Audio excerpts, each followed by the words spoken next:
So this morning, the message is going to be focused on mothers.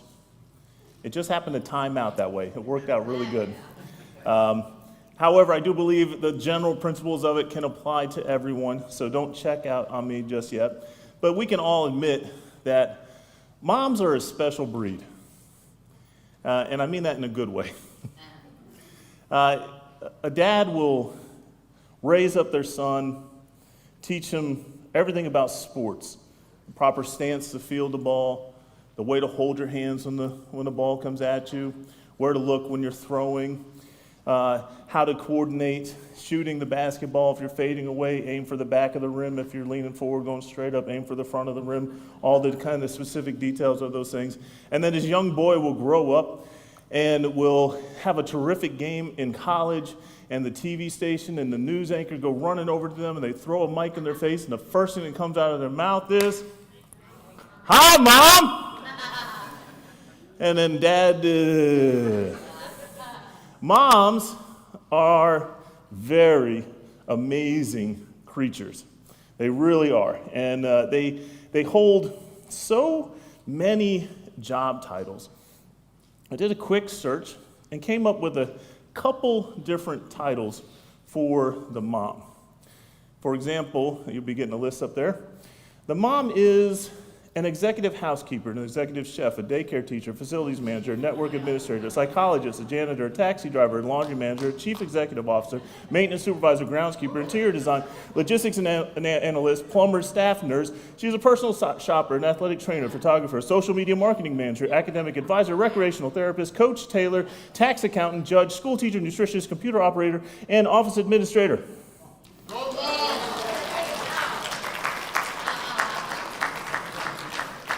And that's just on Monday. Now, according to the website salary.com, yeah, that actually exists, if you tried to put a paycheck on all the work a stay-at-home mom does, it would come out to be about 106 hours a week and nearly $185,000 a year. And all the moms say, that's it? So how do we say thank you to one of God's most amazing creations, and how do we do it just one day a year? Now, I know many of you have already gotten the mother in your life a gift. You might have already presented it this morning. For me, I'm waiting till this afternoon to give to my wife, and perhaps some of you other husbands struggled through the process and are literally waiting to the last minute to purchase a gift for your beloved wife, the mother of your children. It happens to be one of the most difficult things that a husband can do. Most men, the primary person that they purchase gifts for is their wife, the mother of their children, and it happens to be one of the most stressful experiences ever. Many men have experienced the very frigid temperatures for a long time after giving their spouse a gift. Now, I am no expert. However, I am a veteran of some of these battles, and if you are in this room and before you hit submit on the online gift card you're looking to purchase, I want to share with you a few things not to buy your wife, okay? The mother of your children. So I have a small list that I found works out for me, and I think will be helpful for you. First of all, don't buy anything that plugs in. If you do that, if it requires electricity, it's utilitarian. She doesn't want it. Number two, don't buy clothing that involves sizes. Chances are 1 in 10,049 that you will actually get it correct. If you purchase something that is too large, she will question, do I look that large?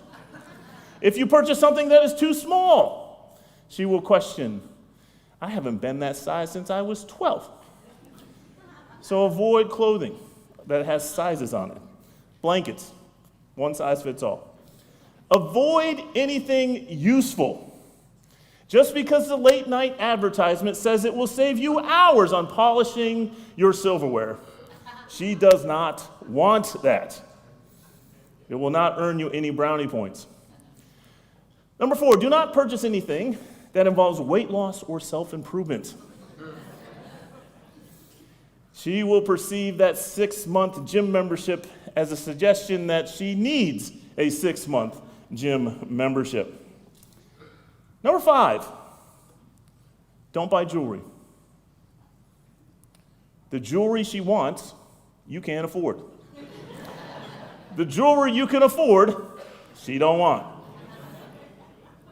And finally, my last tip for you men, don't spend too much, because she will question, how can we possibly afford that? But don't spend too little, because how in the world is that all you think of her? Armed with this information, go forth, buy presents, good luck, enjoy the doghouse. There's an American poet from the late 1800s by the name of William Ross Wallace. He wrote a poem, which the name will come up, about mothers. He said, "Blessings on the hand of women, angels guard its strength and grace." And then there's a few stanzas, and then the grand title of the poem, which he repeats many times. "The hand that rocks the cradle is the hand that rules the world." He's on to something there, because what he's getting at, I think, goes back to the heart of God. This idea that the home is not just 4 walls and a roof. The home is a living, breathing environment that shapes the souls of the people inside it.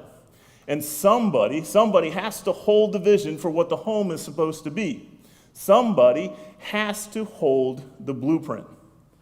Now, when I think about blueprints, I love blueprints. I understand them. I know how to read them. I love construction projects. I'm actually very comfortable in that world. Some of you might be familiar that we're in the middle of a construction project right now. Actually, good news, we're past the middle of a construction project right now. Some pretty exciting things happening over the next few weeks. And if you came in this way to the church, leave that way and look at the new signs. I mean, they're chef's kiss. They're beautiful. You want to check that out. But I love blueprints. I mean, give me a set of plans, give me a good crew, a lot of coffee, and I'm in it. I'm all in on this thing. But I'll tell you what, it takes a while to get blueprints finalized. It is no small thing. There's constant revisions, adjustments, some late nights working through it. Particularly in this building, it was a very long, very tedious, very painful process. And it was just as long, just as tedious, and just as painful as childbirth. So I know what you mothers went through in this. Yeah, maybe not. I'll walk that one back a little bit. Moms always have that one over us, right? It doesn't matter how bad the cold is. But what I love about blueprints is before a single nail is hammered, before the foundation has even been poured, before the walls go up, there's a plan. And then generally there's an image of what the finished thing is supposed to look like.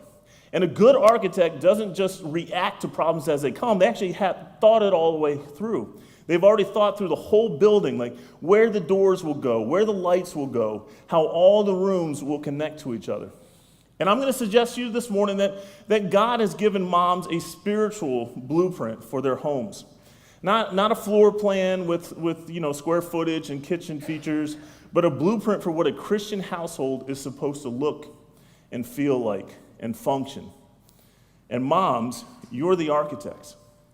You're the ones that bring it to fruition. Now, I know some of you feel like maybe you're not that mom. Maybe you feel like you're just one nap away from a complete collapse. And you know what? And I hear that, I understand that, I've seen it. But you're building something every single day, whether you feel it or not. Every word you speak, every meal you make, every prayer you pray over a sick child at 2 a.m, you're laying a brick. You're pouring a foundation. You're shaping a home. And today we're going to walk through 6 rooms, I believe, in God's blueprint for the Christian home. 6 things that a home should be. 6 ways that God has uniquely equipped moms to make it happen. And by the time we're done this morning, I hope that every mom in this room walks out not just feeling appreciated, but feeling called. Because what you do isn't just important, it's holy, it's righteous, and it's eternal. So we're going to build something together. The first thing is a Christian home should be a storm shelter. Children need security.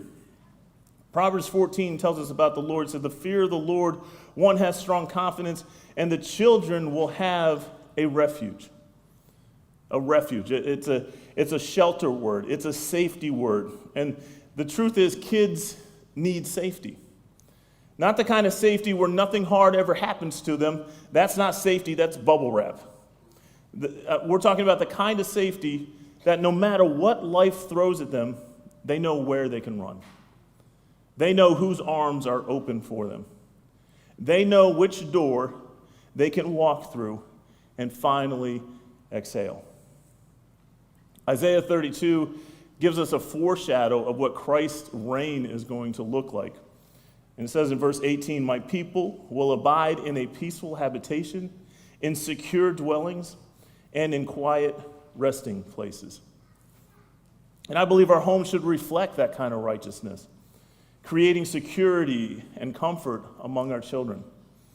Not perfect, not conflict-free, not Instagram-ready at any time, but it's a secure, a settled home, a place where people know, where children know they are loved regardless of what kind of day they have, regardless of what kind of mess they're carrying in. A 4-year-old and a 6-year-old went to the store to buy their mother some flowers. And they're using their own money, so they got to pick it out on their own. And they brought the flowers home to Mom, and she was thrilled. But she was also a little confused. The older of the two children told her they saw the flowers and they thought of her because they were so pretty. And they had a ribbon on it that said, "Rest in peace." And they thought it was perfect because Mom's always asking for a little peace so she can rest. And see, the children, they're paying attention. They're on to something because Mom had been asking for peace and rest. And they went in and they bought their own thing. Moms deserve rest. Moms deserve peace. But moms, this is the role you play in the home. When the world gets loud and scary and confusing, and it absolutely will, the home is a place your children can run to. And when they get there, they find you, steady, grounded, grace-filled. And they come to you not because you have all the answers, but because you know the one who does. A storm is coming for every single one of our kids in one way, shape, form, or another. The question is, do they know where the shelter is? So moms, build it and keep the lights on. So it's going to be a storm shelter. And a Christian home should also be an emergency room. See, an emergency room is a place where broken things come to get healed. It's where people who are hurting can show up no matter what condition they're in, and somebody will take care of them. No appointment necessary, no judgment at the door, and you do not have to have it together to walk in. Every good emergency room has a doctor on call. In my home growing up, the doctor had a name, and her name was Dr. Sawbones. Anyone else? Okay, let me explain it to you. How about this? You scraped your knee. You go running through the door, and you come through the back door crying, because that's what little kids do. Dr. Sawbones is already on the way from the kitchen. She kneels down. She looks at the scrape very seriously, because this is a medical situation, and it requires her full professional attention. And then she says the words that every child dreads and somehow believes: we're going to have to cut it off. Dr. Sawbones.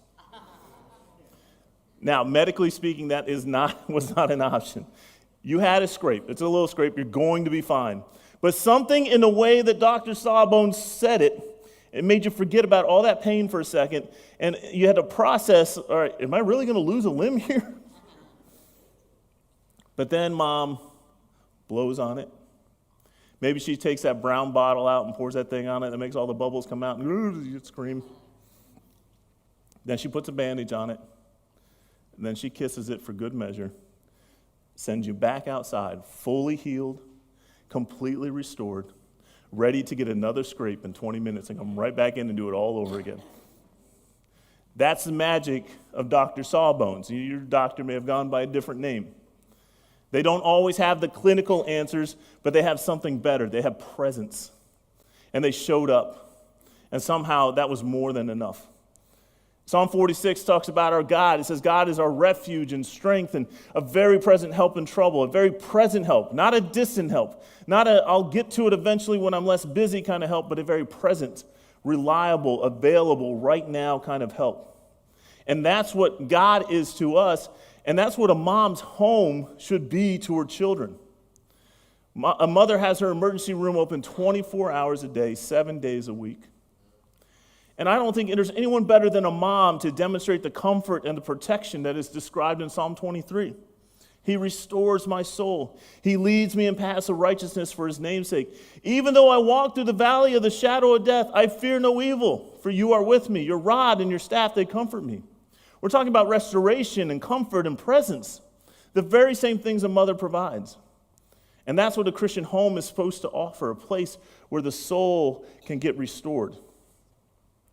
Now, here's the thing. The wounds of a child don't always stay small. The wounds grow with your kids. A scraped knee at 5 becomes a broken heart at 15. A bad day at school at 10 becomes a job loss at 25. See, the boo-boos get bigger. But the beautiful thing is Dr. Sawbones grows with them. The bandage becomes a conversation. The kiss on the knee becomes sitting up till midnight just listening. The remedies change, but the presence never changes. And moms, when you show up consistently, patiently, without an agenda, you keep doing this for your kids, you build in the belief that when they are wounded, and they will be wounded, there's a place they can come to fall apart. Falling apart in a safe place is the first step towards healing. And a mother's emergency room is open 24 hours a day, 7 days a week. And the best part about it, no insurance required. Reflect Christ in your emergency room. Third, a Christian home should be a filling station. Now, this is an old-timey term for like gas stations. It's the place you pull over to when you're running on empty, and you don't just keep driving on fumes and hope for the best. You stop, you fill up, and then you get back on the road. It's a simple concept, but if you skip it, you end up stranded down the highway looking completely embarrassed. A Christian home should be a filling station for our kids, a place where they come home depleted and leave refueled. And that fuel is love and encouragement. It's being known, being celebrated, and being genuinely seen. This is where I want to look at Hannah's story. Hannah's story is recorded in 1 Samuel. Hannah is one of the most remarkable women in Scripture. She could not have children, and that grief nearly consumed her. But instead of giving up, she brought her pain straight to God. And I want you to see what she prayed, and it's recorded in 1:11. It says she vowed a vow and said, "O Lord of hosts, if you will indeed look on the affliction of your servant, and remember me, and not forget your servant, but will give to me, your servant, a son. Then I will give him to the Lord all the days of his life, and no razor shall touch his head." See, that's a mother's prayer before she even has a child. Before the child is born, she's already filling the tank. She's pouring in love and faith and dedication into a life that doesn't exist yet. And God heard her. Verse 20 records, "And in due time Hannah conceived and bore a son, and she called his name Samuel. And she said, I have asked for him from the Lord." She named him after the prayer. Every time she called his name, she was remembering what God had done. Samuel asked of God. And there is no more beautiful name a mother could give her child than Samuel.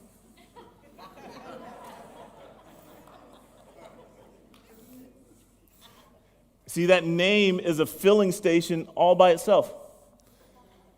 And then this is the part that jumps out to me every time. This is where Hannah she's just spectacular. She kept her vow.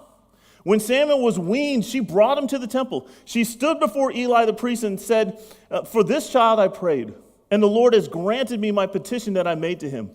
Therefore I have lent him to the Lord. As long as he lives, he is lent to the Lord." And he worshiped the Lord there. She gave back the very thing she had prayed for and wept for and waited for. See, most of us would have held on tight to that. But Hannah opened up her hands. But I want you to see, I don't want you to miss this, because she didn't just drop him off and wish him luck. Chapter 2, verse 19 tells us this. He said, "And his mother used to make for him a little robe and take it to him each year.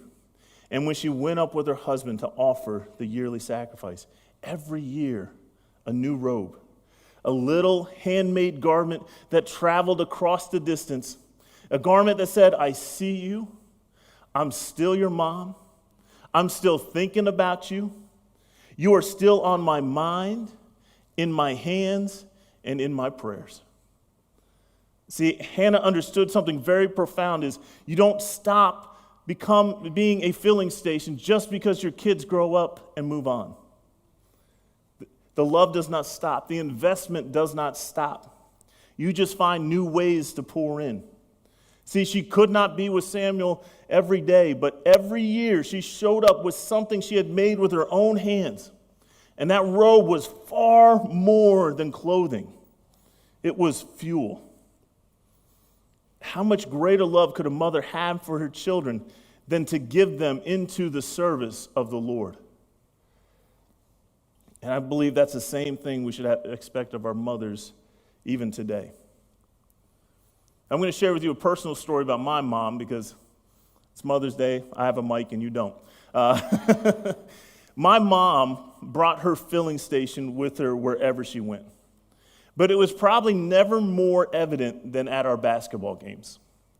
She did something unique at all our games, and everyone knew it was her, and everyone knew who her children were. Now, as they're setting up the video right now, I'm going to tell you, I only called my siblings. I didn't prompt them for anything.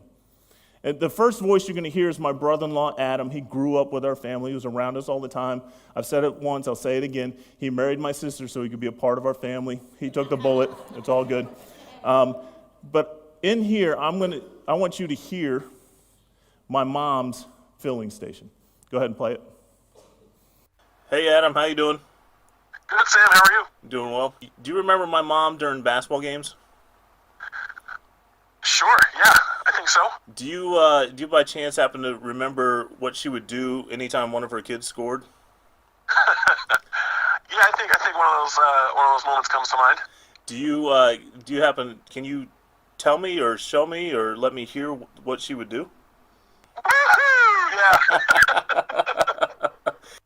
Hey, sissy, how you doing?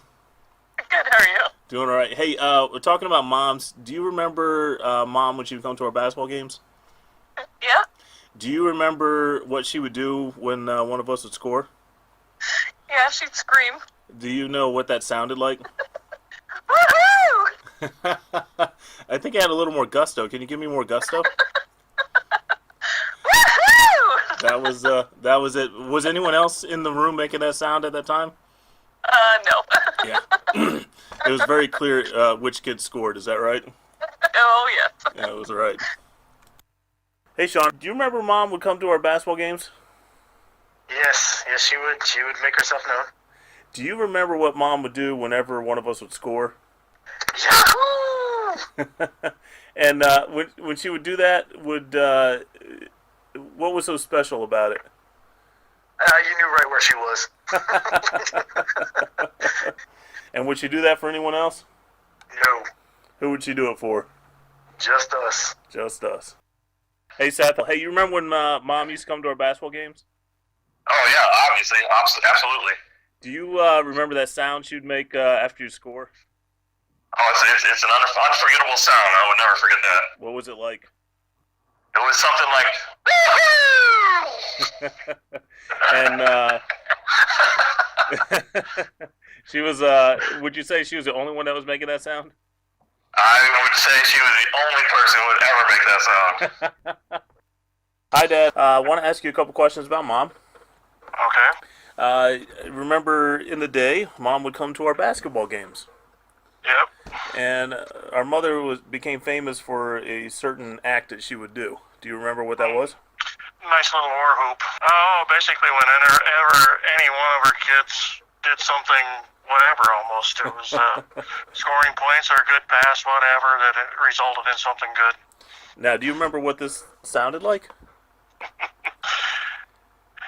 Well, I can't mimic it because I'm no good at it, but it was a high, shrill yes or a scream yahoo.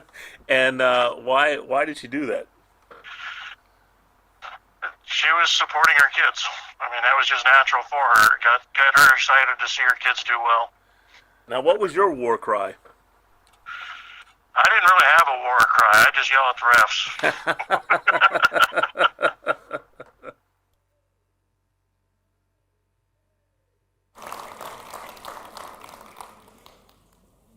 Moms don't care what other people think about their affection for their children, right?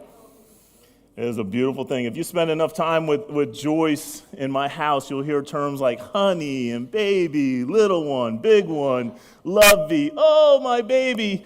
And then the new one that's popping up a lot, oh, pumpkin. Pumpkin with an N. It's not even spelled properly. If it wasn't for me, my children would have no idea what their names were. Moms, they just have a special way about them. And my mom had a way of making me play harder, to work harder, because I knew what would come if I succeeded at something. And I remember the first time my mom came to one of my college games. Now, when I was in high school, I was decent, but I was a late bloomer. College, I really exploded as far as skills are concerned. And I remember the first game she was coming to, I scored 40 points. She couldn't talk for a week. It was a win-win. It was beautiful. But the wonderful thing is, even if I didn't play well, she was there for me after the game, always encouraging me. Moms, eventually your kids are going to leave the house. They're going to leave the house every day running on whatever you put in their tank. So what are you filling them with? Is it affirmations? Is it scriptures? Are you filling them with the knowledge that they are loved by God and loved by you?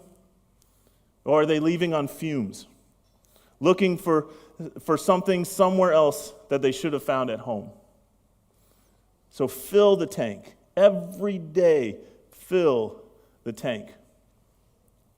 Now, Christian home should be a schoolhouse. Now, a lot of you moms probably don't even realize how many lessons you have been teaching your children. Some of the things that moms teach are amazing and get us through life. Like they teach us all about logic.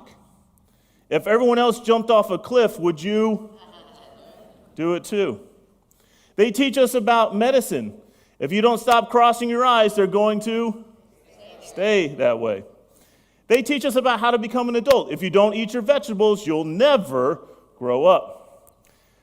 Moms are very good at zoology. In fact, they'll step into your room and they'll say, this room is a pigsty. They teach us about genetics. You are just like your father. They show us our roots. Do you think you were born in a barn? They know a whole lot about finances. Do you think money grows on? And then they have foresight. Make sure you wear clean underwear in case you're in an accident. I never got this one. Because when you get in an accident, how clean? I mean, really. Moms teach us about patience. Just wait till your father gets home. Spent a few moments of my life waiting for that. They also teach us about justice. One day you'll have kids, and I hope they turn out just like you. They're very good at logic. You ask why? Because I said so. They're very good at irony. Stop crying or I'll give you something to cry about. And then the circle of life. I brought you into this world, and I can take you out. See, moms, you might not be able to teach math or science or geography, but you are providing the most important education your children can ever receive, the kind that does not come from a textbook. Proverbs 6 says, my son, keep your father's commandments and forsake not your mother's teachings. Bind them on your heart always. Tie them around your neck. When you walk, they will lead you. When you lie down, they will watch over you. And when you awake, they will talk with you. For the commandment is a lamp and a teaching, a light, and the reproofs of discipline are the way of life. See, mom's teachings are like a lamp. Their instruction is like a light. It's not just background noise. It's the thing that guides your steps when everything around you is dark. Proverbs 22:6, it's a verse that every parent has probably memorized or clung to at 3 a.m. in the morning. Train up a child in the way he should go. Even when he is old, he will not depart from it. Be consistent. Just stay after it. A mom was out walking with her 4-year-old daughter when she picked up something off the ground and started to put it in her mouth.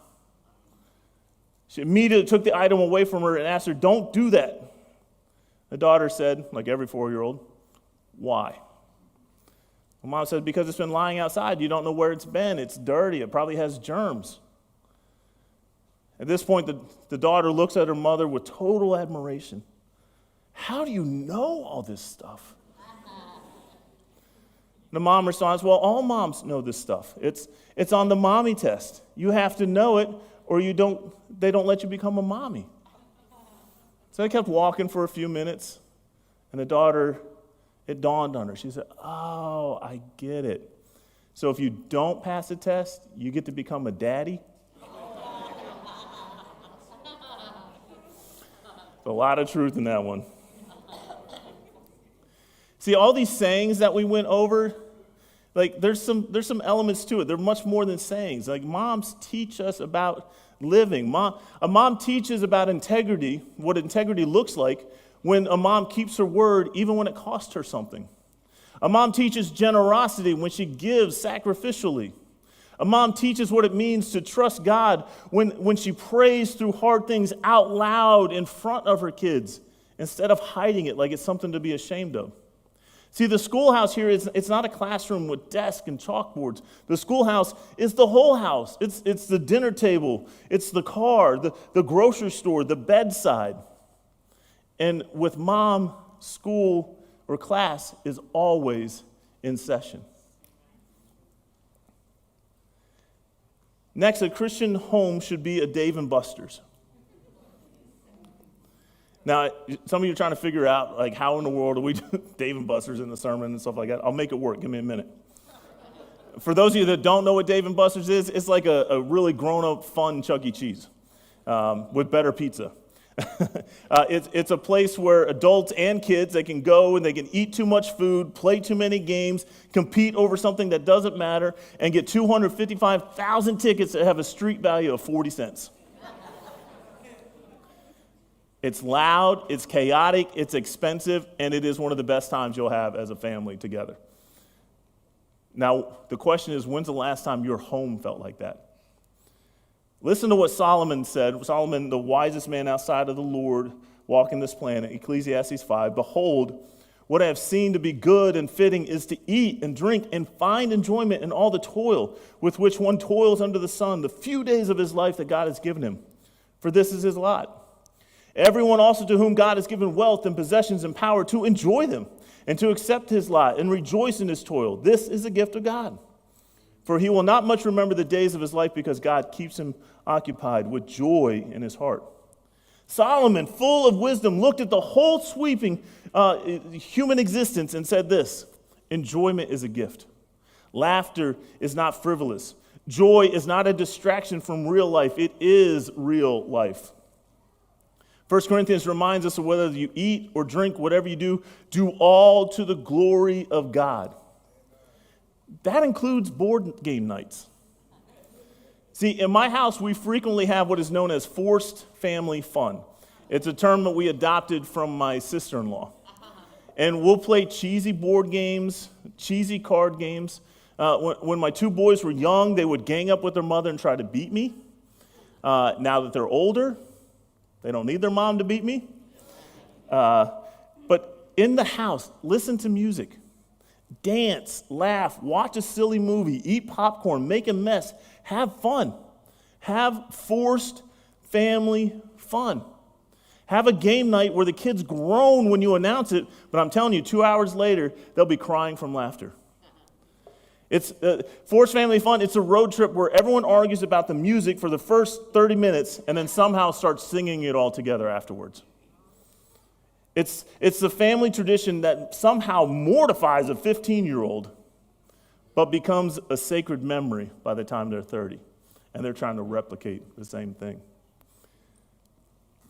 Here's the secret I want to let you in on. Some of the most powerful moments your kids will carry for the rest of their lives are going to come out of these forced family fun moments. Silly moments, ridiculous moments, the moments when everybody was just present, everybody was just together, and nobody could remember what they were stressed about. And moms, you are the architects of these moments. You're the ones that call everyone together from their separate rooms and say, enough, we're going to gather around, we're going to be together. And even though some of the kids will roll their eyes at that, they'll tell their friends, my mom's being so extra. 20 years from now, they're going to be telling the stories to their kids with a smile, and they're going to be initiating forced family fun. Build a home where people laugh, a home where kids look forward to coming back. Build a home where the table is full of conversation, and it's real, and there's grace for the messy stuff.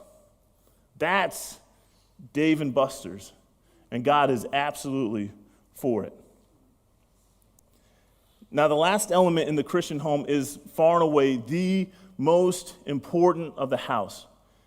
A Christian home should be a worship center. Now, I'm not just talking about hanging a cross on the wall and putting a devotional on the coffee table, though there's nothing wrong with those things, but I'm talking about a home where faith is in the atmosphere, where God is not just a Sunday thing, where worship is not just something you do between these walls on Sunday morning, where it happens at the dinner table, in the car, at the bedside at night. Worship in the home. There's a mom, and she's cleaning her house, and she's singing some good old gospel songs as she's working. And she begins singing, soon and very soon, we are going to see the King. And then she's going on, and she's just singing, and her young child is in the next room, and he begins singing along. But something was a little off. So she stopped to listen. And the little preschooler singing, soon and very soon, we are going to Burger King. But sing. Our homes should be holy ground because God is there. And children should know that God is real because he's real to their parents. Timothy's mother, Eunice, was commended highly by Paul. In 2 Timothy, Paul writes, I'm reminded of your sincere faith, a faith that dwelt first in your grandmother Lois and your mother Eunice, and now I'm sure dwells in you as well. See, faith that first dwelt in his grandmother, then in his mother, and then in him. You see that? It's all happening in that verse. Faith is passed down, not just taught, but lived out, transferred from Lois to Eunice to Timothy, 3 generations of genuine, sincere, active faith. And it didn't start at the temple, it started at home. Mothers, you must pass on to your children a faith to live by. Eunice raised Timothy to have a great faith in God despite the home being religiously divided. There's an old Spanish proverb that says, an ounce of mother is worth a pound of clergy. Rose Kennedy, the mother to John F. Kennedy, she's a woman who raised 9 children and navigated more grief and hardship than most of us will ever face. She was quoted in her book, Celebrating Mothers, a book of appreciation. She said, whenever I held my newborn babe in my arms, I used to think that what I did and what I said to him would have an influence, not only on him, but on everyone he meets, not for a day or a year, but for all time and for eternity. She said, what a challenge, what a joy.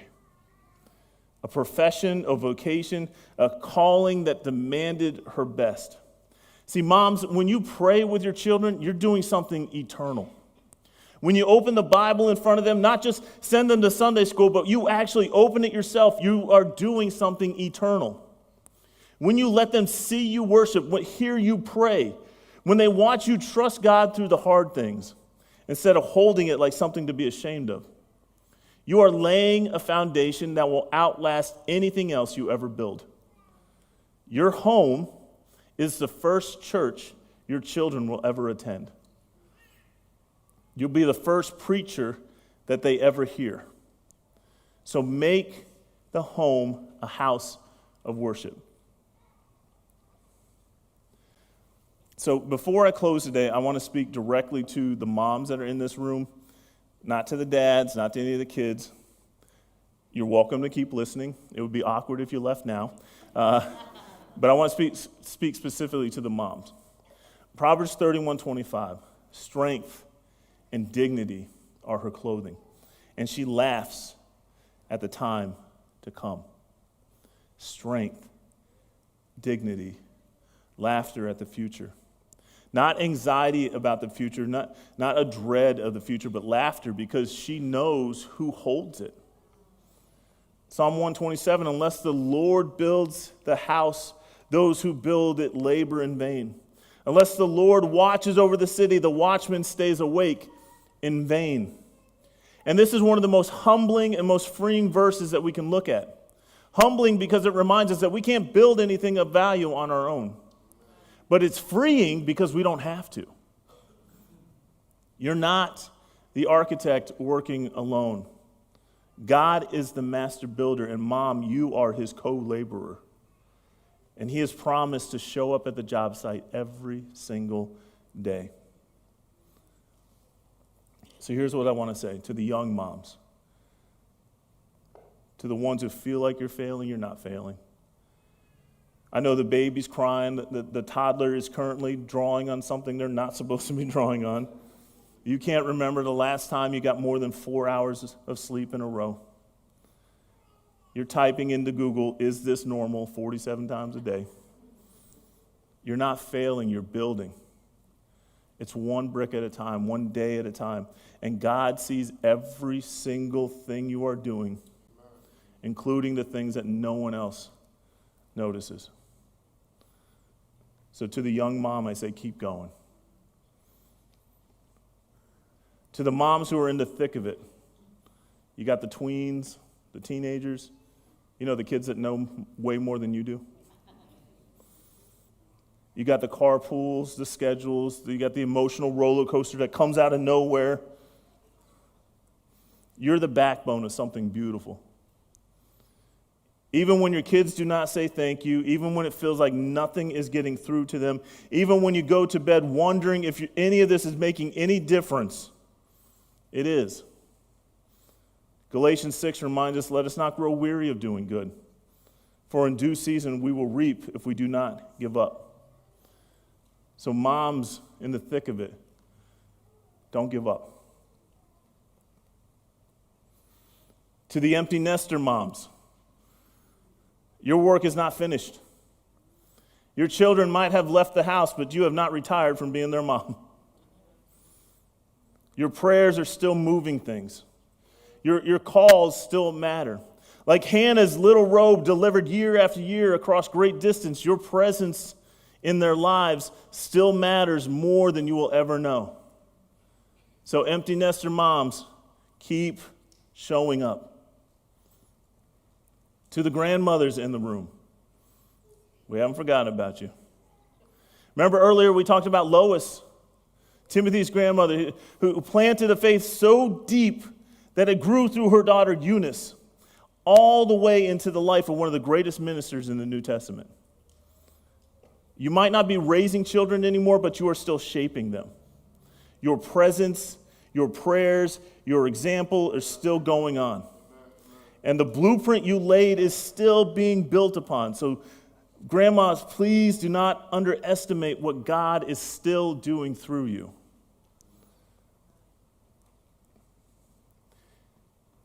To the women in this room who long to be moms,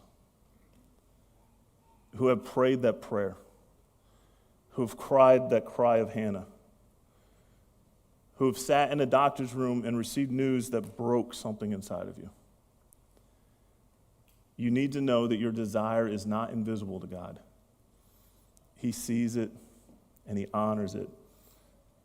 And the love you carry for a child that you have not held or may never hold in the way that you imagine, that is real and it is holy. And you are not forgotten. You are not less than. And on a day like today, when the world is celebrating something that feels just out of your reach,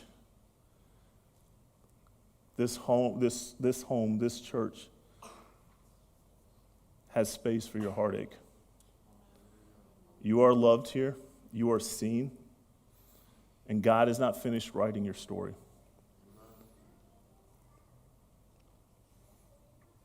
To the moms who are struggling today, the moms that came in here carrying grief or regret or loneliness, the moms that are doing this without a partner, the moms who are estranged from a child, the moms who have made mistakes and you're carrying the weight of that quietly. God's grace covers every gap. Every place where you fell short, His mercy is sufficient. You are not disqualified from this calling. You are invited back to it today. And I would encourage you to step into action, to be specific. Pick a room. Everyone, pick a room from today's sermon, just one, and this week be intentional about building into it. Maybe it's a storm shelter and you want to tell your kids clearly that your home is safe and it's a place that they can always come to. Maybe it's being a filling station. You're gonna fill your children's tank this week with specific, genuine, righteous encouragement that they did not expect. But definitely, maybe make your home a worship center this week. Pray out loud in front of your kids, even if it feels awkward at first, because it will feel awkward. But the beautiful thing is, the awkward will become sacred faster than you think. Proverbs 31 reminds us that for you, Mom, strength and dignity are your clothing. And you get to laugh at the time to come. Not because life is easy, but because God is faithful. And you know who holds the blueprint. So as I wrap up today, I want to say a very special prayer specifically over the moms in this room today, and you might be watching online. And I'm going to ask you in a moment, as I pray, to stand up, Mom. And if you're here with your mom, wrap your arms around her, grab her hand, lean into her, and you're going to pray with me. So I would ask right now, moms, mothers, if you can please stand up. And if you're here with Mom, stand with her to support her. And we're going to pray. Father, thank you, Lord. Thank you for the gift of mothers. Thank you for every woman in this room who has poured herself out day after day, year after year for the children and the family that you have placed in their care. God, you see every sleepless night. You see every prayer that is whispered over a child's bed. You see every sacrifice that was made quietly, without applause, without recognition, without anyone saying thank you. You are not unaware of a single one of them. Lord, I want to pray especially for the young moms today. Give them energy when they're running on empty. Give them wisdom when they don't know what to do. God, give them peace when the weight of it all feels like too much. Remind them you have called them to this. And because of that, you will equip them for every single moment. God, I pray for the moms that are in the thick of it, the ones that are holding so many things at once, the ones who gave everything they had this last week and still feel like it wasn't enough.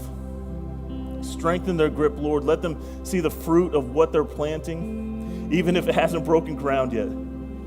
Let them not grow weary of doing good for their family. Lord, I want to pray for the empty nester moms to remind them that their influence does not have an expiration date. Their prayers are still powerful. Their love is still being felt across whatever distance separates them from their children. Lord, encourage them to keep going. And Lord, for the women in this room who are desiring to be moms, the ones who today is not just a celebration, but also a heartache.